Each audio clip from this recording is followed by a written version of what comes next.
Chapter 1. The Death of Sound Philosophy. Kant's great discovery, but one that he never admitted to, was that apodictic reason is incompatible with knowledge. Such reason must be transcendental. This is a word that has been propagated with enthusiasm, but only because Kant simultaneously provided a method of misreading it. To be transcendental is to be free of reality. This is surely the most elegant euphemism in the history of Western philosophy. The critical philosophy exposes the truths of reason as fictions, but cunning ones, for they can never be exposed. They are big lies to the scale of infinity, stories about an irreal world beyond all possibility of sensation, one which is absolutely incapable of entering into material communication with the human nervous system, however indirectly, a separated realm, a divine kingdom. This is the ghost landscape of metaphysics, crowded with divinities, souls, agents, perdurant subjectivities, entities with a zero potentiality for triggering excitations, and then the whole Gothic confessional of guilt, responsibility, moral judgment, punishments, and rewards, the sprawling priestly apparatus of psychological manipulation and subterranean power. The only problem for the metaphysicians is that this web of gloomy fictions is uncoordinated and comes into conflict with itself. Once the fervent irrationalism of Inquisition and the stake begins to crumble, and the dogmatic authority of the Church weakens to the point that it can no longer wholly constrain philosophy within the mold of theology, violent disputes, antinomies begin to flourish. Due to the internecine strife of the metaphysicians, polyglot forces begin to be sucked into conflict, at first mobilized against particular systems of reason, fighting under the banner of another. But eventually a more generalized antagonism begins to emerge. Various elements begin to throw off the authority of metaphysics as such, skepticism spreads, and the nomads begin to drift back with renewed élan. Kant's critical philosophy is the most elaborate fit of panic in the history of the earth. Its more brutish and even more consequential ancestor was Luther's hysterical reaction to the disintegration of Christendom, a kind of intellectual paralysis, the basic symptom of which was a demand for rigorous and consistent austerity, was common to both. Like Luther, Kant was forced into conflict with an institution steeped in tradition with which he would have been happier to conform, if only it was strong enough to keep the barbarians at bay. But whilst atheists, such as Hume, threatened to wash everything away, the Pope spawned bastards and Christian Wolff pontificated absurdities.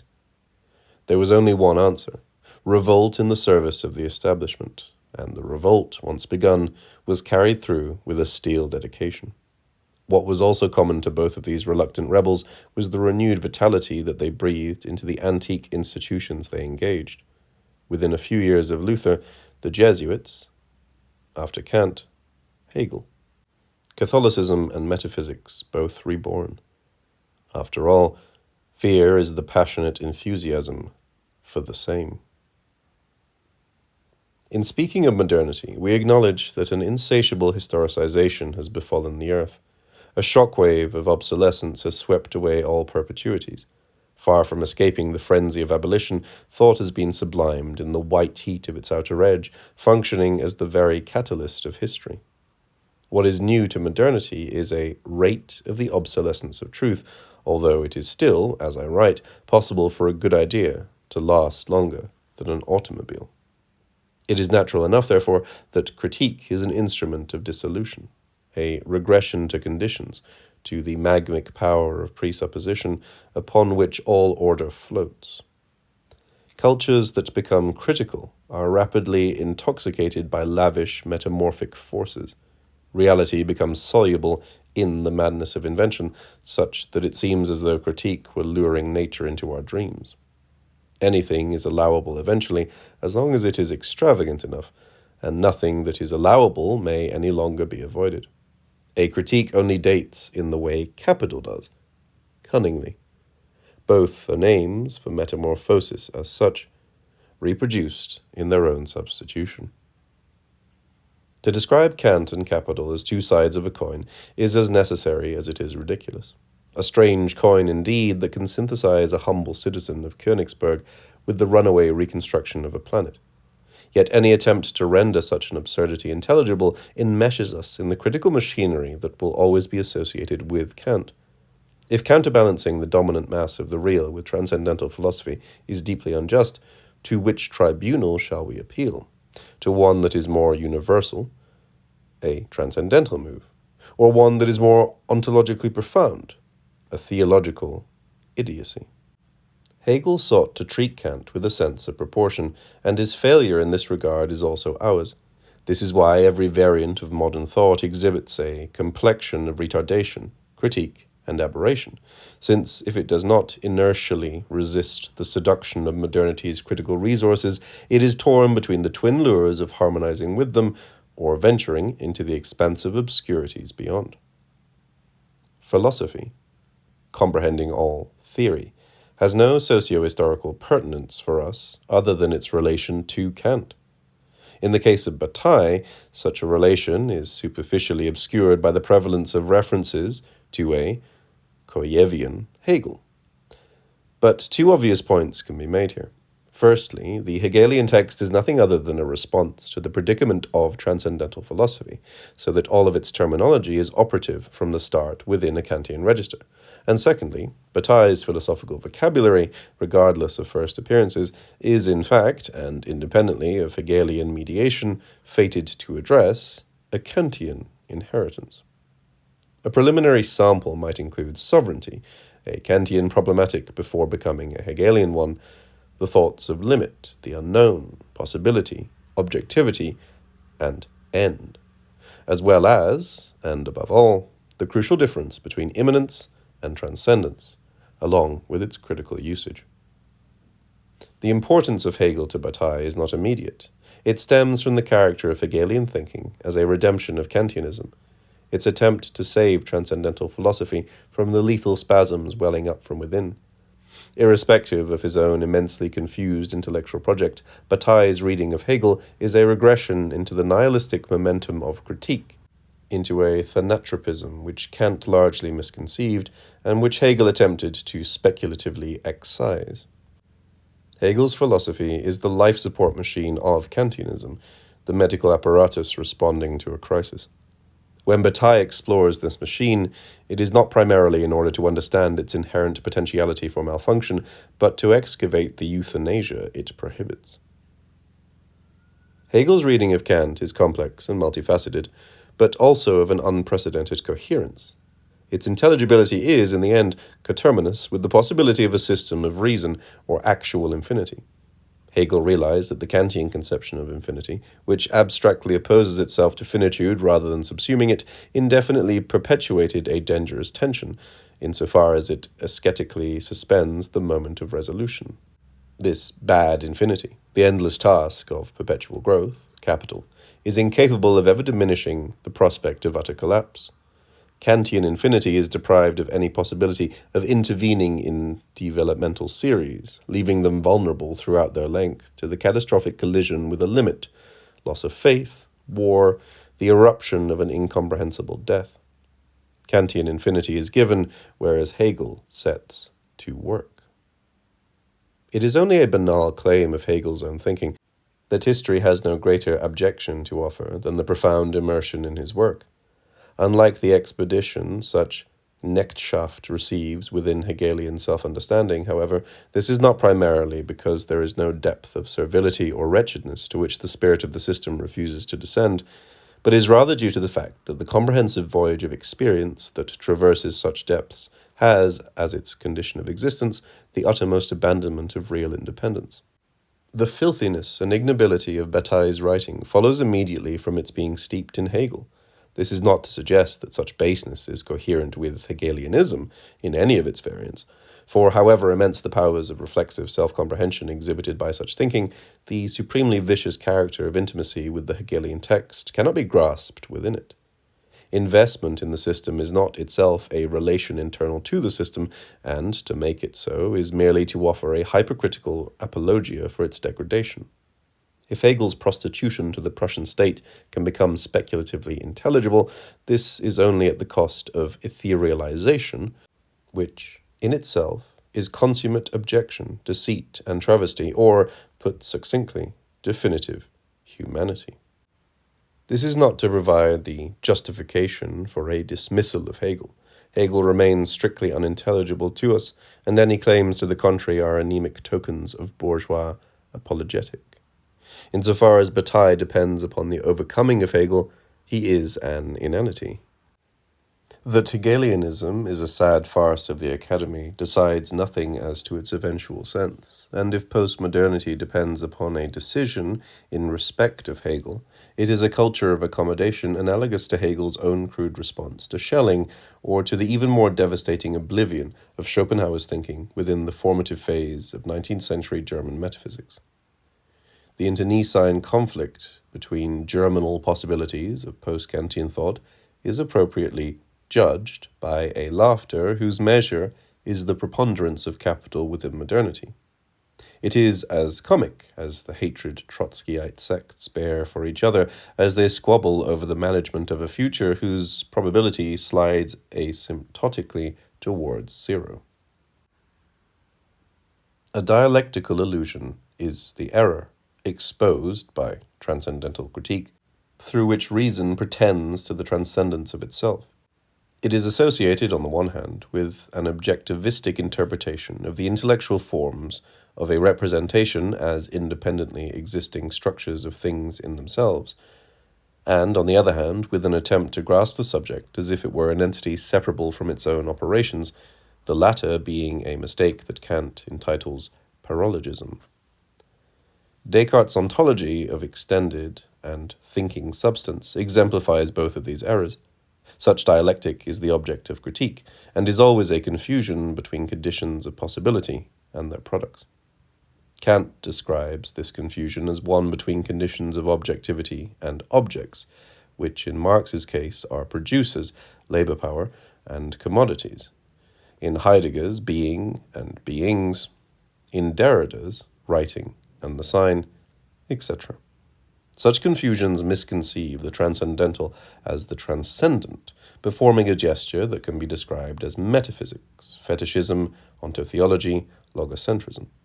For Bataille, it is the effaced difference between utilization, expenditure, and utility which bears the brunt of critical aggression, engaging an error to which he gives the uncompromising label reason. Profane thought, reason, interprets making use of in terms of usefulness. It thus loses all sense of absolute end, the transcendental condition of value.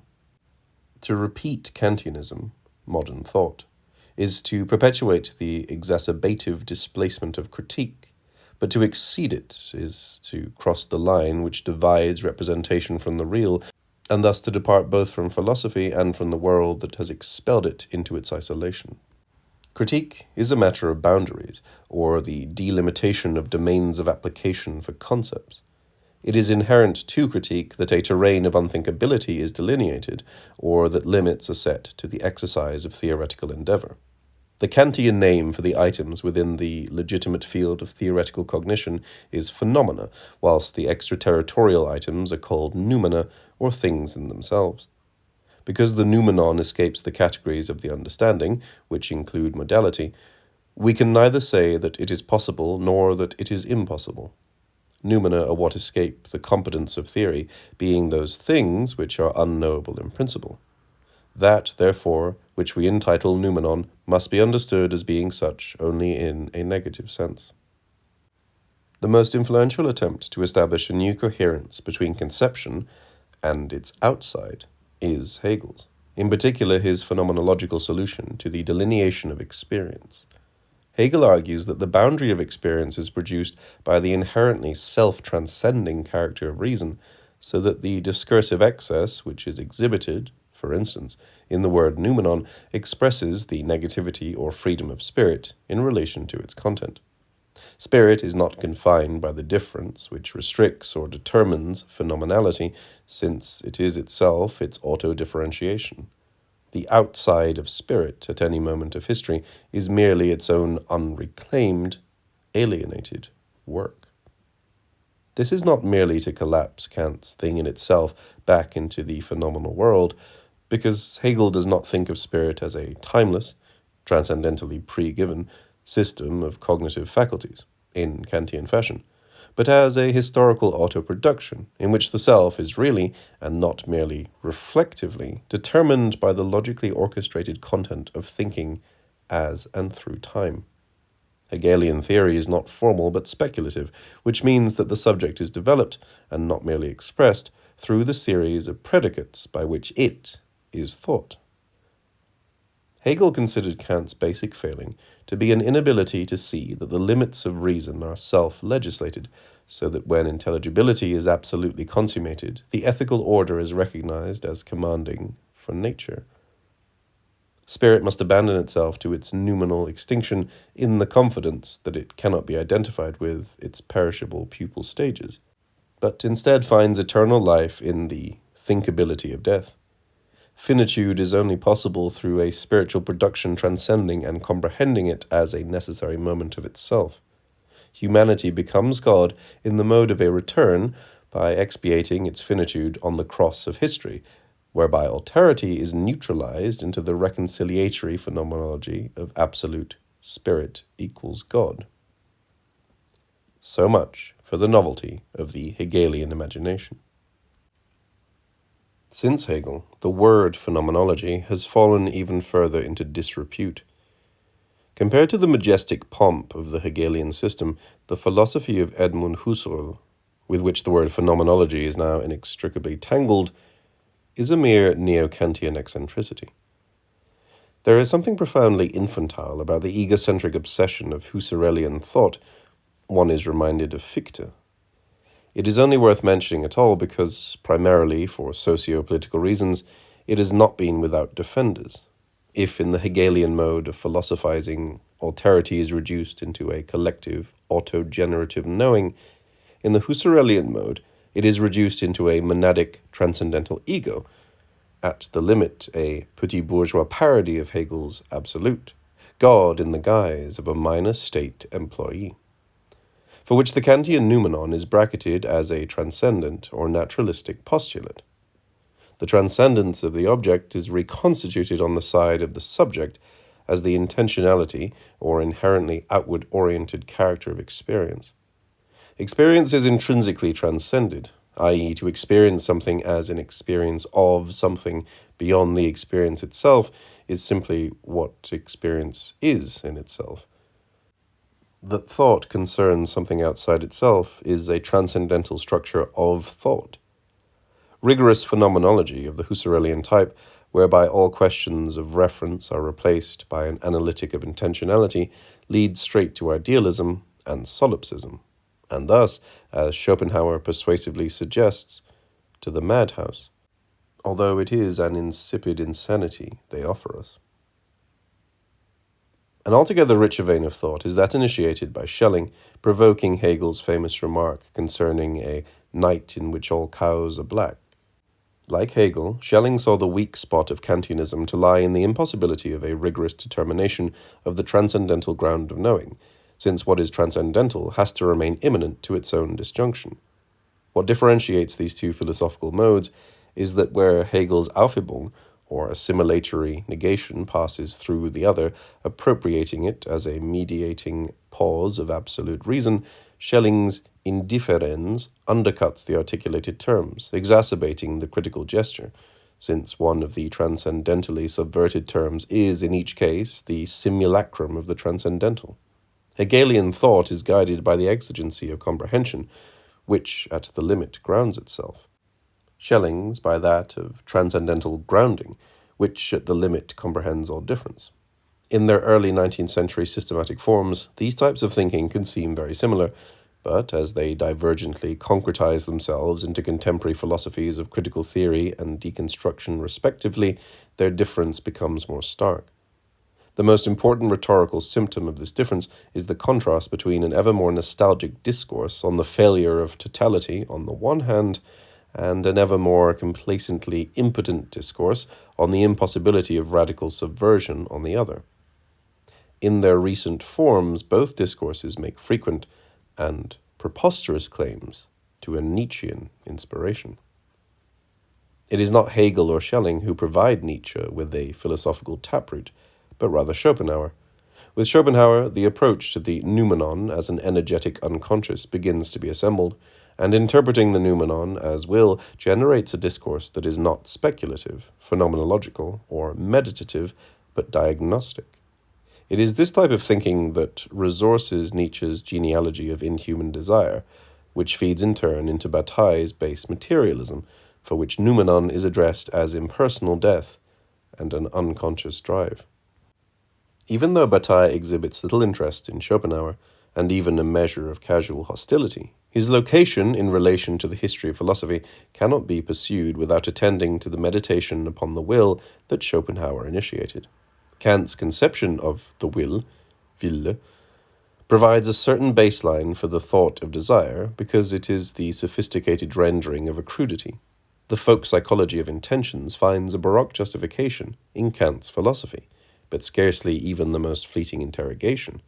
Kant rationalizes willing into transcendental agency, the more or less lucid pursuit of ends, exhaustively mediated by the structures of individualized representational subjectivity.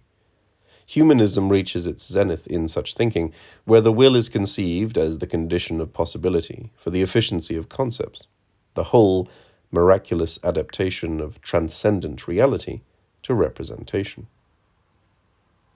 With Schopenhauer, this notion of will, inherited from Kant and early German idealism, undergoes a profound transformation.